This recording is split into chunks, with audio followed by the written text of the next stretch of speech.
Welcome to the DIY Writer Show with the mild-mannered, slightly heroic host, Jeff Bacon. This is Jeff Bacon with the DIY Writer Podcast, and today I have Helen Edwards, who's going to talk about Dutchy's diaries. Helen is also known as the Heritage Lady and comes from Canada here. So you're dipping down in the U.S. and you want to tell us about Dutchy's stories. How did you? What's it all about? Okay, this is basically transcriptions of journals that were kept by my father-in-law when he was a young officer in the Royal Canadian Navy. And we found 4 journals when he died, and we packed up his stuff. And a few years later, I had some time. I looked into the trunks and I found these 4 journals, and I just about lost it, because these are first-person accounts of life between 1916 and 1929.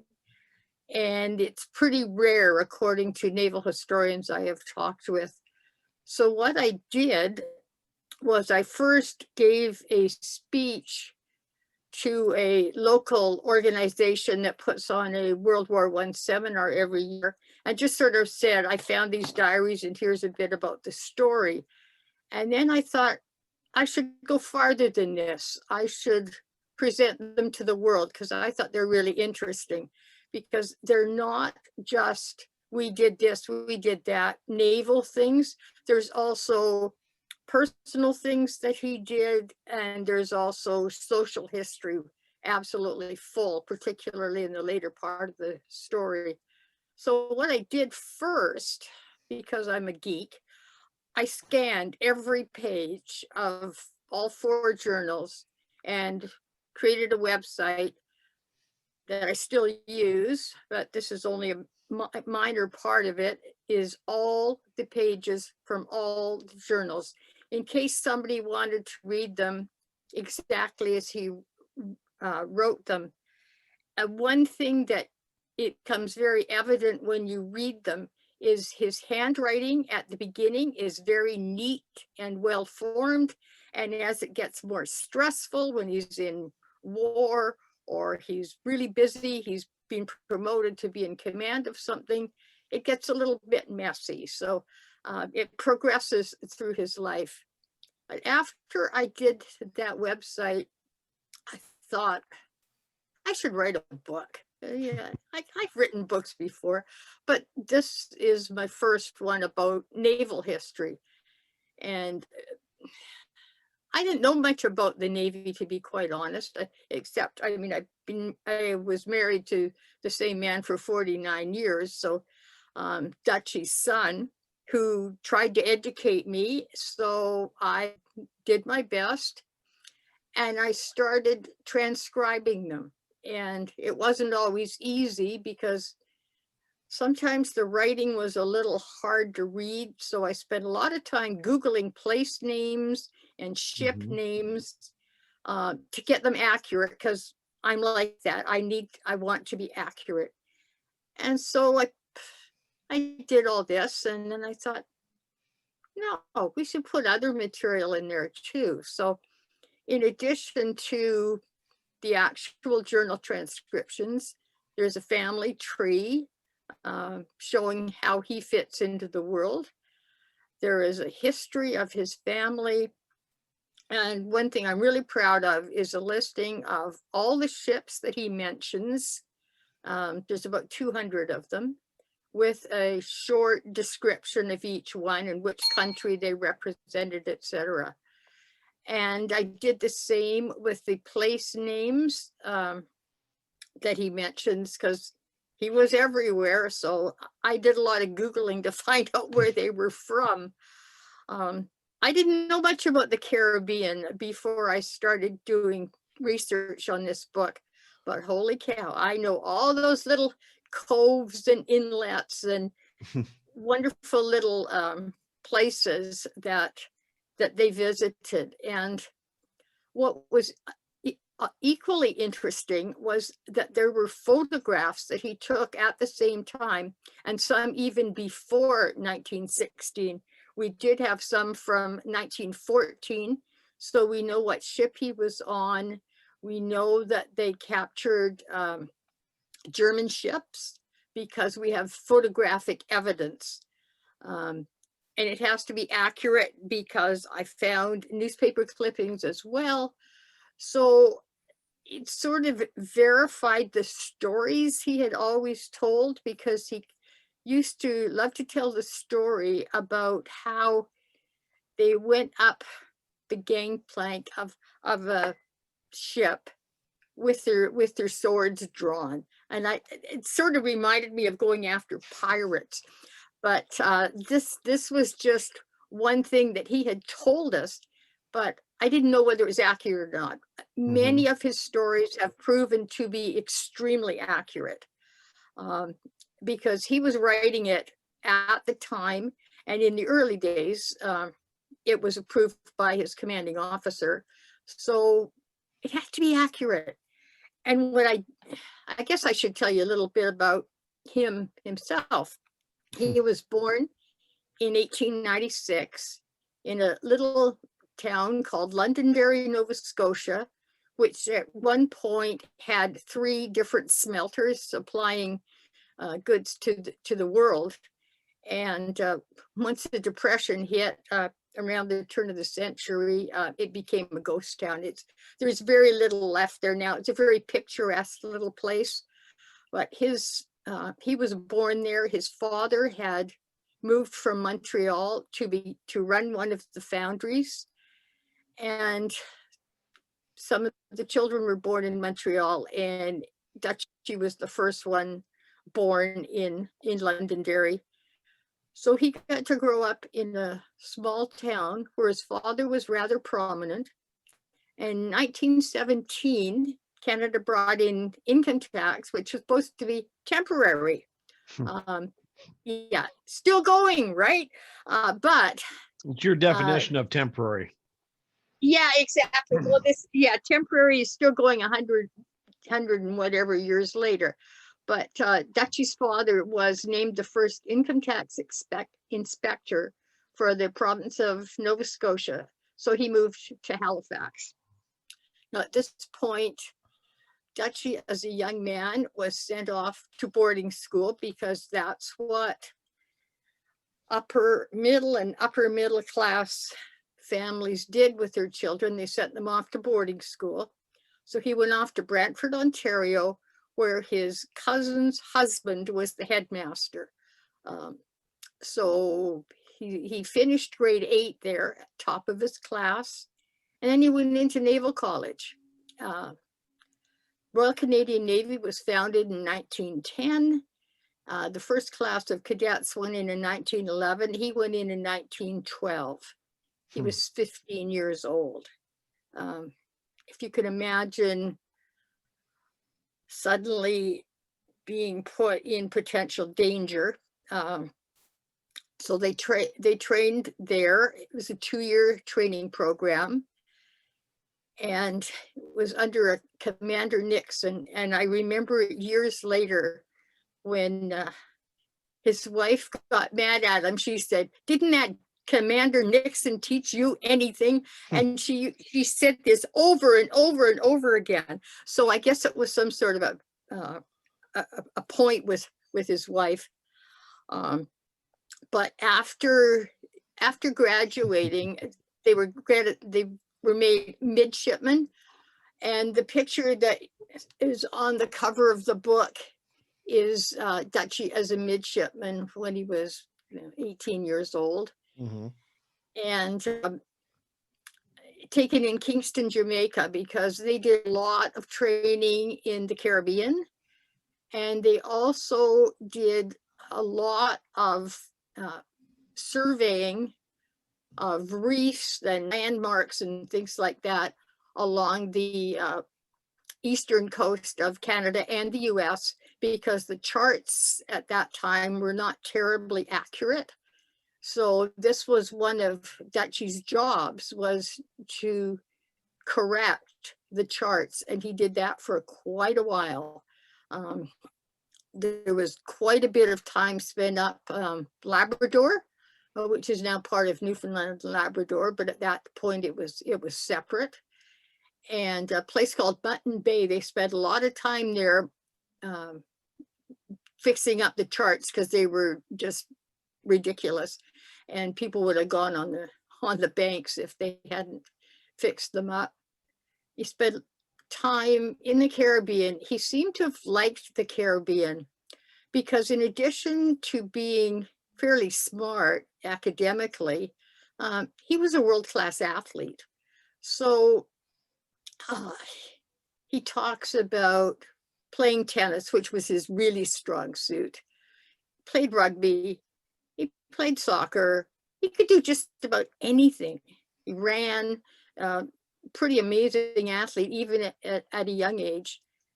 And one thing that comes to me from reading this book is the bond between the young men that went through Naval College together. There were only 7 in their class, and those 7 formed a bond that lasted until they died. He was still telling us stories. I mean, I didn't meet him until I met his son many, many years after this book takes place. But he would tell us about Sankey and all these different people, and they were like brothers. I mean, I know people talk about Band of Brothers. It was, they were like brothers because they spent 24 hours a day with each other in cramped conditions. And when they got to a place like Jamaica, holy cow, they headed for the Constant Springs Hotel, which I believe is still there. It had a swimming pool and wonderful sports accoutrements, tennis courts. They could have good food because food on ship was not exactly wonderful. So, and the other thing I had no idea of, they were treated extremely well when they pulled into particularly ports in the British Empire, as it was called then, now the Commonwealth.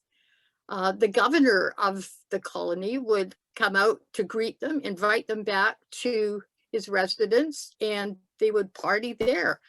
So it wasn't all work and misery and everything else. There was a party element as well that nobody talks about, and yet this is how they remained balanced in their life. Then it got a little exciting because they went to the Mediterranean, and that's where it became dangerous. Because I don't know if people will know about the Dardanelles campaign, but it was in 1916, and it was a horrible crashing failure. The British did everything wrong. So the ships were sent to the Mediterranean to try to rectify the situation, because the Dardanelles is a very narrow point of water between Asia and Europe, essentially, in Turkey. And used to be called the Hellespont. There was some author swam the Hellespont or something. I remember that from high school, but it's now called the Dardanelles. And so they were in there, and he was writing about, oh, we dropped a few depth charges. We don't know if we got anything. And then another time, oh, we saw an oil slick, so we must have got something. But then too, it was not all work. They had time off because the ship had to be maintained. Yeah. So we go to dry dock for a little while. So they toured. They were in Italy. We have pictures from that he took in Rome, the Colosseum, and he says, "Oh, we went here, we went there. This is a really nice place." And then they stopped in Egypt. And on the back of the book, I have a picture of him and 2 other officers in full dress uniform riding camels beside the Sphinx and the pyramids. And I think that's one of my favorite photos that we discovered, because it's just so funny to be in full dress uniform. Most people would be tourists and not be like that. On a camel. But on a camel. Oh yes, there's 3 of them riding camels. So it's really quite cool. So when I was getting the book designed, I said to my designer, you got to put that picture there, because I just love it. And I think it's interesting to other people too. Also, there were some places in Turkey and Greece he was not too fond of. So he would every so often say, this place is a real dump. Not exactly what the Chamber of Commerce or the Tourism Bureau would like to hear, but one thing about Dutchy, he wasn't afraid to give his opinion. And one thing that was quite sad during the war was that his older brother, who was an engineer in the Canadian Army, was actually killed in action in France. And Dutchy didn't hear about it for a good number of weeks because of communication. Sure. Not like today where we can pick up our phone and talk to anybody in the world. It was all done by wireless transmission, and of course, changing ships and being in action. It took a long time for messages to get through. And when he heard about that, he was actually in London, and his cousin, who was high up in the army, told him, and he said, I can't believe he's gone. I don't know how I'll live without him. So this was quite poignant. And later in his journals, he tells us how he did manage to travel to the gravesite and pay homage to his brother. But they were very, very close because they were at boarding school together. And just, it was a terrible loss. And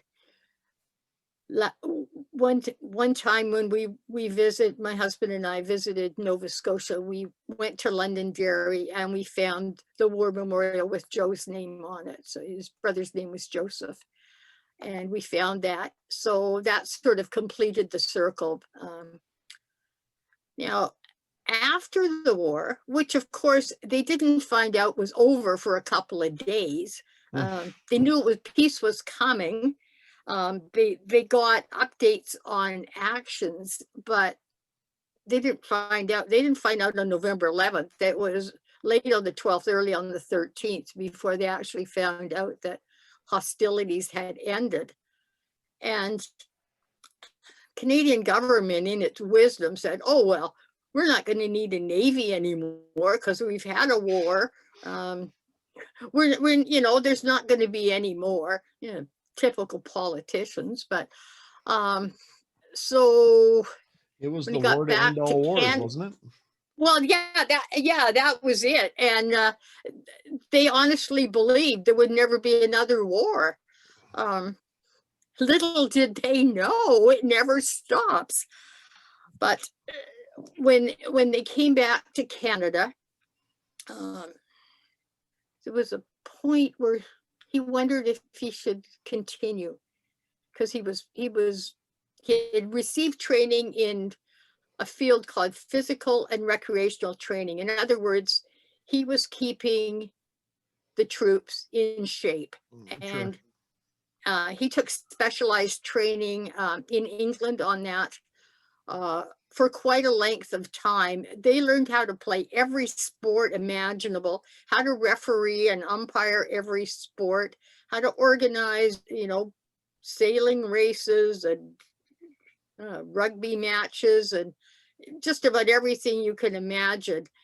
Anything to build spirit in the troops. Because they had ships competing against each other. They had Army versus Navy. It was quite interesting. But when he got back to Canada, he was assigned to Royal Naval College, which of course was now in Esquimalt, BC, on the west coast of Canada, because in 1917, the Halifax explosion took place, and it blew up the original Naval College, which had been in Halifax that he had attended. And so they moved it to Kingston for 1 year, which is where the Army was being trained at the Royal Naval College of Canada, or the military college, Royal Military College, where Joe had gone. And that just didn't work. So they moved it up to Esquimalt, and he was in charge of physical and recreational training there. And that was the start of the 1920s. And they call it the Roaring Twenties, and boy, they were sure right, because there was wall-to-wall parties. They did their work in the daytime. Yeah, trained young cadets in sailing and seamanship and all these things. But holy cow, you read those journals, and it's went to this party, went to that party. And it's not just Joe, average citizen. These are the leading citizens in Victoria at that time, all the famous families. And they wanted these dashing young naval officers at their parties because it gave them cachet, I suppose. Yeah. And well, they were throwing their daughters at them too. I mean, as mothers tend to do, I guess, in those days. Not something I would understand, but it was common to, arrange a party and just have your daughter show up to meet the naval officer. Yeah, I bet Dutchy hated that. Oh man, he was the womanizer. He had a girlfriend in Halifax, but that sort of broke up. He had they tended to go out more in groups though than one-on-one. But the girl that he mentioned the most when he was out here, when they closed the Naval College in 1922 and he got transferred back east, 2 weeks later she married his friend. So I guess it wasn't that serious, but just the sort of thing that you learn about that I had no idea. And I was actually able to, I do genealogy too, so I went and traced her so I could see who she had married and things like that. And every time he went back east, he went to visit his family because his family was very, very important to him, particularly with his older brother gone. And his younger brother died when he was 9 years old. He caught a disease and just died. I don't know what disease it was, but child mortality was quite common in those days. And so they would go off fishing, and they would go, rowing around and things. They loved the sea. And his father, of course, was a naval historian, period. He was in the Army Reserve as a major, and he collected books on military history. And actually his books now form the core of 2 different university libraries in Nova Scotia, Dalhousie and Acadia. So, I didn't have to clean up military books because they'd already been donated a generation before. But you could imagine, I'm still finding things. I'm still finding more stuff. So there will be another book, if not 2. Journals and stuff, or just more books? No, what are you finding? What I'm finding, of course, as Dutchy progressed up the ranks, he became more and more important. So people were now writing about him. So I have newspaper articles. I have When we get to the Second World War, he was in command of a ship called HMCS Prince Henry, which had formerly been a CPR ship. Mm-hmm. And was used for transporting people back and forth. Well, when the war came, Canadian government took the three of these ships, the David, the Henry, and forget the other one now. There were three of them anyhow.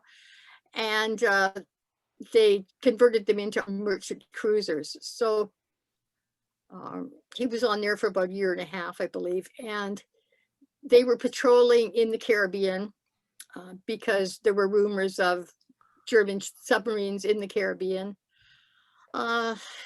They never really found one, but they did find some ships that were collaborating with the Germans, and they weren't supposed to be, so they seized them. Mm-hmm. But they were in the Caribbean when Pearl Harbor happened. Oh. And so immediately they were told, get up to Alaska, because there was a real fear that the Japanese would attack Alaska and through there get to the continental Canada and the United States. Mm-hmm. So they went through the Panama Canal and up the coast of California, and they stopped at Long Beach. And they were given a party by none other than Basil Rathbone, who many people will know as being in Sherlock Holmes on the radio. If you listen to old radio like I do, he was also a very prominent actor in Hollywood. He was British, but he spent most of his working life in the United States. He threw this party at the Beverly Hills Hotel for the entire ship's company. And among the people that were there, we have photographs to prove this: Roy Rogers, David Niven, Gracie Fields, and as in his article that he wrote about it, he says, many starlets. Now you can imagine these young naval guys are quite excited to see a bunch of good-looking women after having been at sea for a long time. So they had this wonderful party, and I had never heard of it. It took me ages to figure out what day it was. And then, you know what, as serendipity would have it, I was searching last week through the last box of material I think I have to go through. And I found an article he'd written about it, giving me the day. So I had spent all this time in research. I was within one day, so I was pretty good. But anyhow, they continued on up to Alaska, and they were based out of Dutch Harbor. And I thought this was so perfect, Dutchy in Dutch Harbor. And So was his name really Dutchy, or what was his no, name? that was his nickname. His real name is a long one. It's John Crispo Inglis Edwards, but he was called Dutchy because when you went out with him, you went Dutch. He was Dutchy. Okay. So everybody called him Dutchy except his family, who called him Jack. And I can tell you, even when I knew him, if this is not telling anything out of school, because everybody who was there is now gone. But if you bought, he said, go buy something for me, and it was $15.22, that's what he gave you back. His wife was the exact opposite. You bought her something for $15.22, she'd give you $20, no questions asked. He had grown up, they didn't have an awful lot of money. And I think this affected him through his whole life. He and his wife were married in 1926 and went off to Malta. And they didn't have much money. She used to say, well, the pound was against us because they were being paid in British pounds.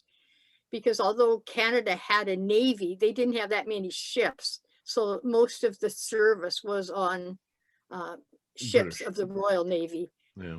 And one thing that's interesting about Malta was they played a lot of tennis there, and he's recorded all the scores, if you can imagine.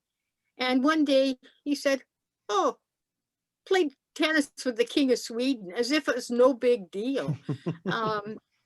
And they had, you know, it's just a totally different lifestyle, and ambassadors here and ambassadors there and governors, and you know, they'd show up in a port and somebody'd throw them a party. I don't imagine it was an easy life for his wife, because she couldn't always be where he was, but she was with him in the Mediterranean. She was in Malta.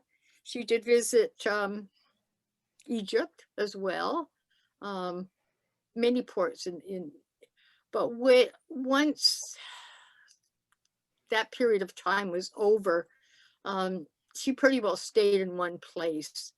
Yeah. And during Second World War, by then she had a son, my husband, and so she stayed in Halifax, actually living in her father's house, because there was very little accommodation.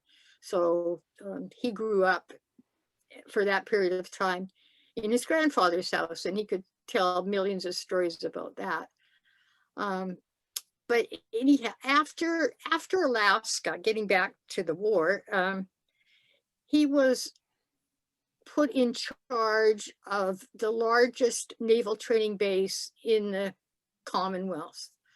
And this was at Cornwallis, Nova Scotia. It's no longer there. It was a massive chunk of property on the water. And they essentially built a base from scratch. And he and his family lived in this fancy house that had been the owner's property.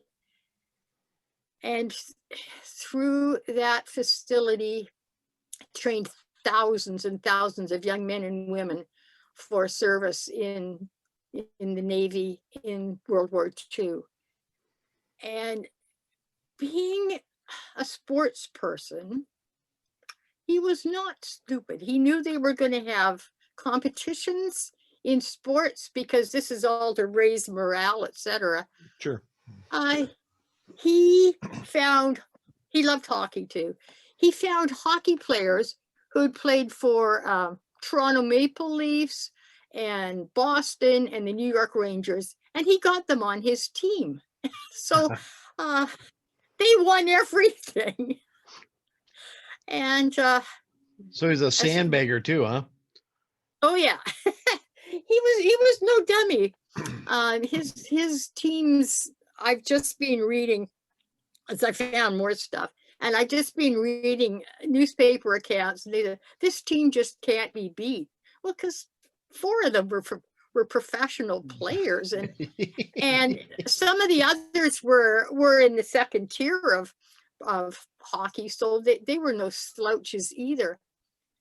And in an interesting connection between this book and my first book, which I wrote about the history of hockey in Victoria, one of the players that Dutchy had on his team at Cornwallis was the father of one of the players that played in Victoria years later, and I interviewed, and he is now a good friend of mine.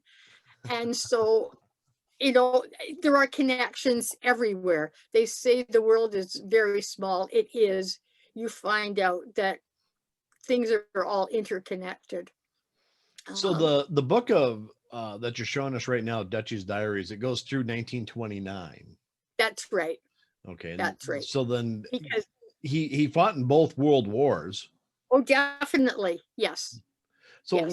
when did he ultimately retire? 1951. Wow, that's a long and distinguished career.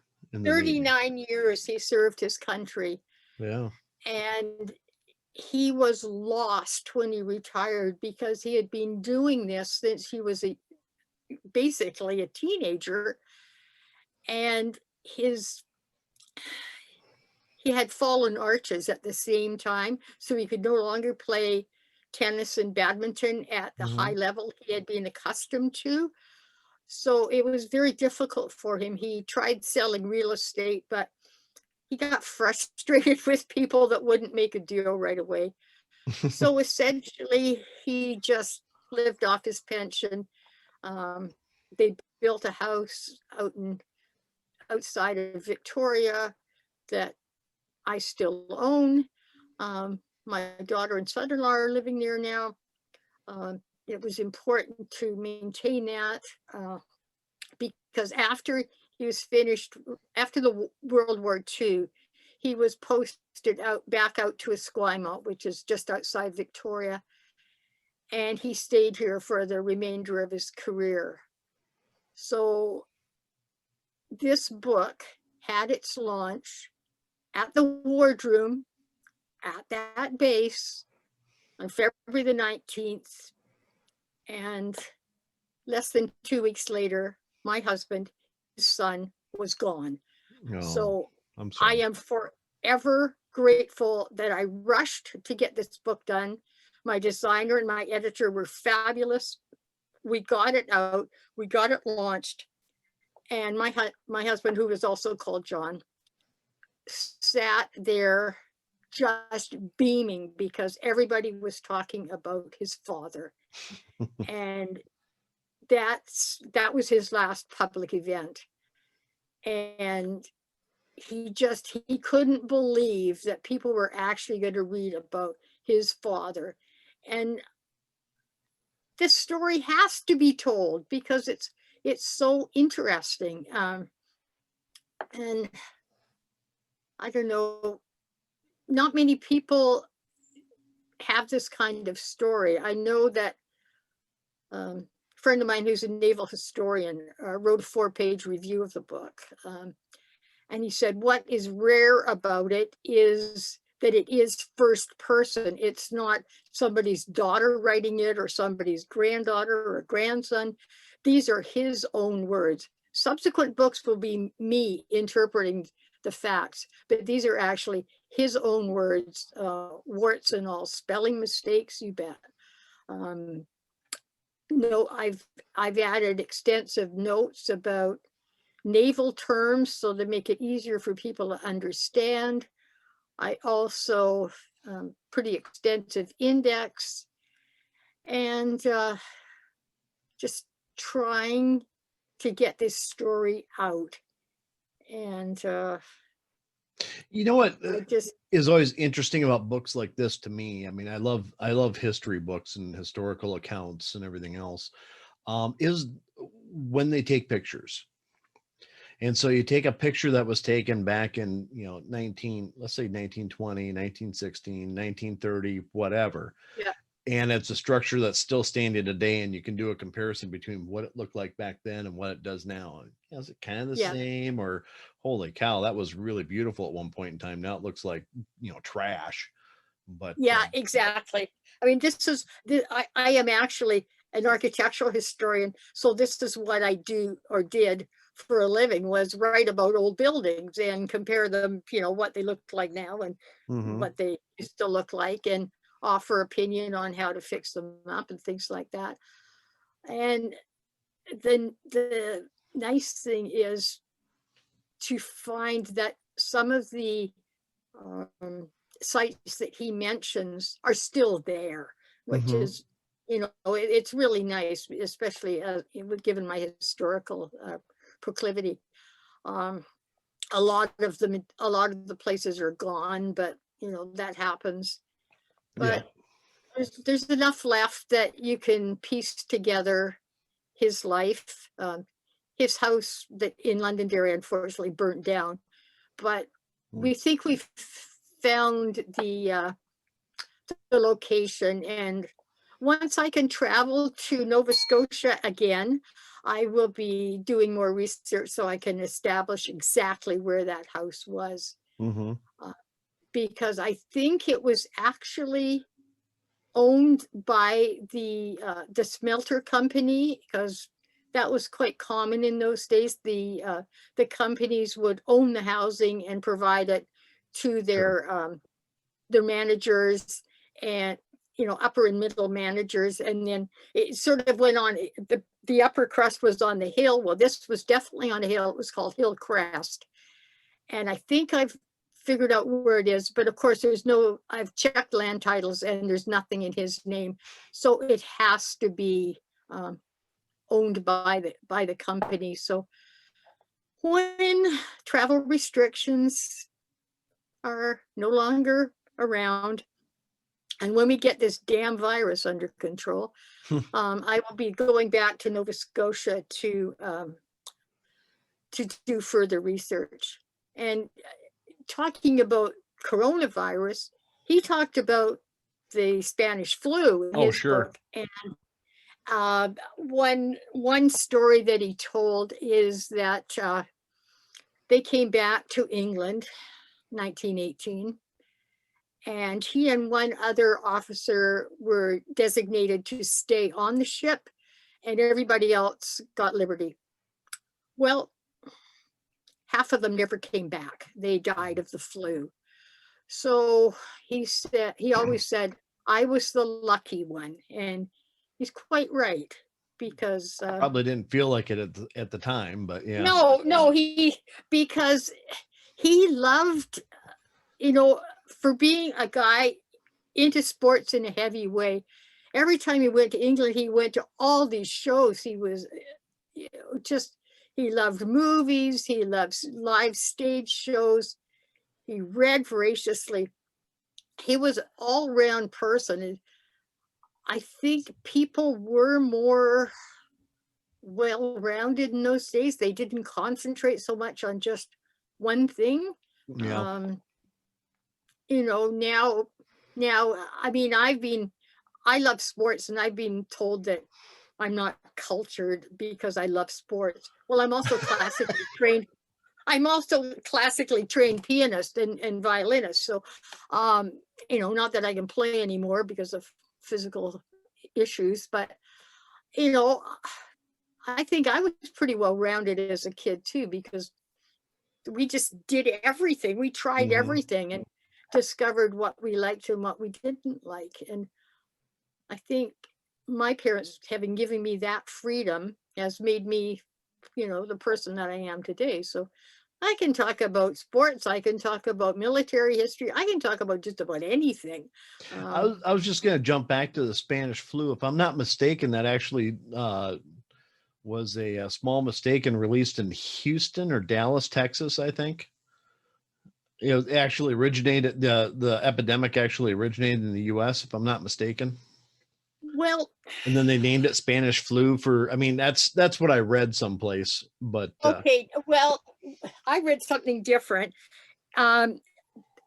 Everybody's communication was tied down except Spain. So Spain was able to talk about it. So whether it originated that, I don't know, but that's where it spread from in Europe, was from Spain, because they talked about it. So everybody said, oh, it's the Spanish flu. Yeah. It's like they were calling it the Chinese flu. Well, no, it's not the Chinese flu, it's coronavirus. So it was, the thing was, one of the reasons that flu spread so badly was people had been so deprived during the war. When the war was over, they wanted to get out and party. And of course, that was just like super spreader events. And that's how the flu spread. And that's why the numbers in 1918 and 19 are so high, because people were just fed up. They'd been, sure. You can imagine people, particularly in Britain, their food had been rationed. They'd been afraid they were going to be killed, even civilians. It must have been absolutely terrible. And they wanted to just let loose and party, and it killed some of them. So word to the wise, do what your medical people say. Don't pay attention to anybody else. We down here in the US, we don't listen to anybody. So we're okay. we're really good at I'm actually in Wisconsin, and we're a hotspot for it right now. So because we aren't exactly playing by the numbers, I guess, or something, but Well, it will all end eventually. And You mean the world or the COVID virus? no, the COVID. Oh, okay, The good. one, no, the world is going to be around. Well, I'm going to be around for a long time yet, I figure. So, um, and I think the world will survive. See, I come from a little different aspect than you do. I'm a fiction writer, so I'm looking forward to the vaccine turning everybody into zombies and be able to, say, "See, it wasn't fiction. I told you. I wrote about Well, this 10 years ago." yeah, well, that's true. I mean, well, that would be interesting if we have a bunch of zombies running around. I don't I don't care. think I don't think interesting is a word I'd use, but yeah, it would be. Maybe It be would. scary. It would be an event. It would be an event. Yes, it would be an event. It would be a historic event, and somebody could write a book about it. There. Right. Shoot. Anyway, so Dutchy's Diaries. Where can you where do you have this where can you buy it at? It's on Amazon as a paperback and as an ebook. Okay.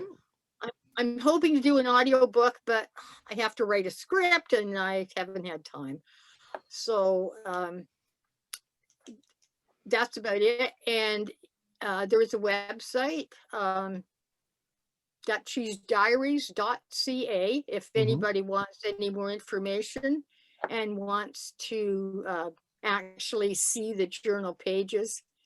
You've got some And pictures up there too, and stuff. oh yeah, there's pictures.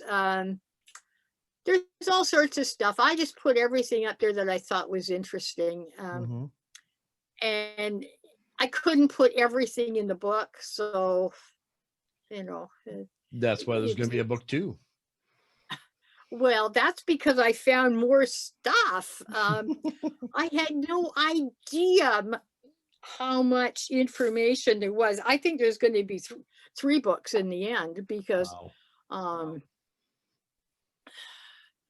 HMCS Cornwallis itself is a book, because it was pretty ruddy important. He was granted the honor of Commander of the British Empire, which is only 2 steps below a knighthood, for his work to keep the troops safe. And there was no rioting when the war ended. In some places there was rioting because the troops weren't allowed to drink. And you can imagine telling a Navy guy he can't drink. Crazy. He allowed his troops to have a drink, to celebrate. And he had one with them. So that was only a part of it, but for his long service, he was given, that was in, let's see, I don't know, 1950, something like that, 49, 50. Sure. He was I can't remember the exact date. I don't have all these dates in my head. It's on the website. It's on the web, exactly. Part of being a historian is knowing where to find the information, because there's no way you can keep it all in your head. Right. That's why when we give presentations to conferences, we have pages of notes, because there's no way you can remember everything. Maybe one little battle perhaps, but it's everything's on the website. It's quite extensive. All the ships he served in, and I was able to correct some of the official records because they didn't have it right. Sure. Because I figure if I found a piece of paper that said he was assigned to a certain ship, signed by somebody from the Admiralty, he was assigned to that ship, and they should put that in there. So, I've been able to correct the record, which is important to me because things should be accurate. And I've met an awful lot of interesting people after writing this book. Some of the descendants of people that he was serving with, and other people who love military history. So Mm-hmm. it's also genealogy because it's telling his life story. So Sure. it merges my two passions perfectly. So It sounds interesting. I'm going to, like I said, I kind of briefly went through your website and stuff in preparation of the show, and and looked at the book a little bit, but you know, it is when you want a first person account of that time period yeah, and everything. I mean, especially somebody who went through 2 world wars. I mean, yeah, this is a very interesting piece of work. So anybody out there that is looking for military history, you know, whether it be U.S. or Canada, you know, it's all the same war, but yeah, you know, yeah, just a and they different. all did the same things. Yeah, I mean, and they partied together too. So you know, absolutely. Absolutely. There's nothing. Yeah. Not, I'm not gonna say that, but anyway. well, Well, they did. It wasn't all work. There was free time as well, and believe me, they had you had to they have were that, otherwise you would just go nuts. well, exactly, and it was a perfect release. That's why it was so important to have that party at the Beverly Hills Hotel, because everybody could just enjoy themselves and not worry about the war for a few hours. And Right. sometimes that's all the time they got, was a few hours of freedom. So um, And it's yeah, those fleeting moments that make the rest of it tolerable. exactly. Yeah, because I imagine it was pretty scary a lot of the time. I can't imagine it, and yet to him it was his duty, and he would have never shirked from it. Thought he was, put on earth to do this, and he did it for 39 years. So Mm-hmm. my country owes him a debt of gratitude.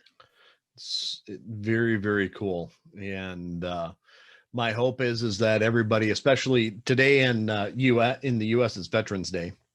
Yeah, well, You we know, call it Remembrance Day, but it's the same Remembrance Day. Yeah. thing.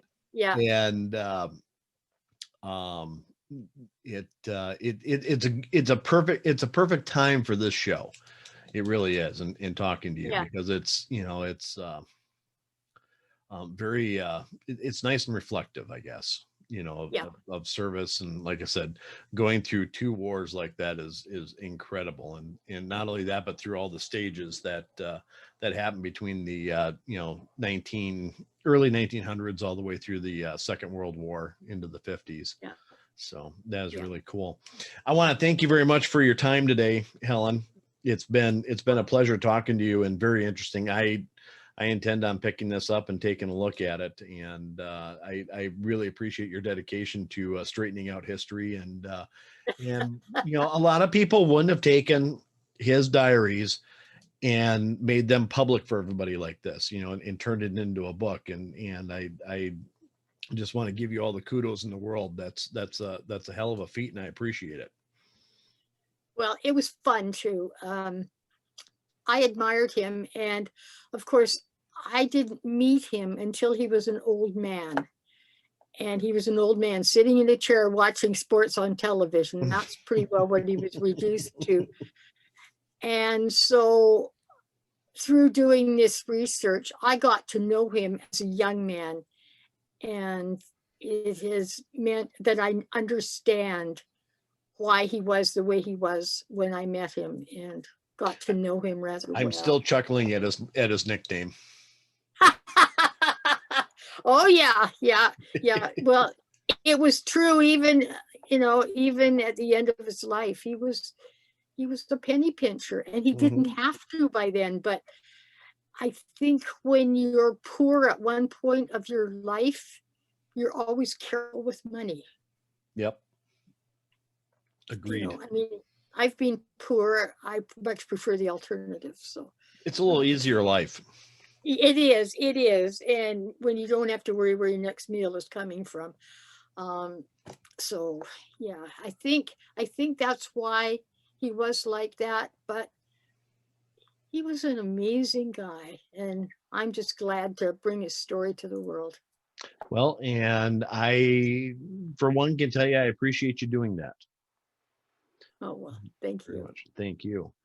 All right. Well, I think we're about done here, so I'm just going to kind of close things out. And again, thank you, Helen, for agreeing to interview and also bringing this wonderful book out, chock full of history from a perspective of a Canadian naval officer. And again, just so much respect. I really appreciate it. Oh, thank you. This is Jeff Bacon with the DIY Writer Podcast, and obviously you guys aren't going to hear this today, but I just want to bid everybody a great day. And as far as Remembrance Day in Canada and Veterans Day here, find a veteran and thank them for the service, please, because they damn well deserve it. All right. With that, everybody keep your chin up, and we will get through this virus and everything else, and everything will be happy on the other side, maybe. Have a good day. Please hit the subscribe button. I get a bonus for every subscriber, and I only need 1,506 more to become a full-time paid employee. Help me, please.